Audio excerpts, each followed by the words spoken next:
Hey friends, if you encounter the issue where wireless network report fails with the error 0x2 or 0x5 on your Windows computer, then please watch this video.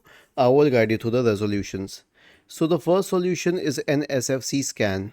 How would you do that? Search for command prompt in the Windows search bar and click on run as administrator.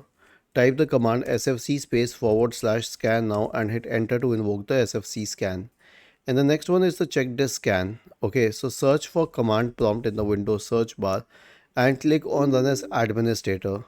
Type the command chkdsk space / r space / f and hit enter. Press Y and hit enter once again. Now, here's the thing, one may ask that there should be more solutions, but actually I checked across the internet. They're trying to run script, I mean other users, but eventually the end result is the same. Was this helpful? If yes, then please subscribe to the channel. If not, then let us know in the comment section of the video on how we could help you further.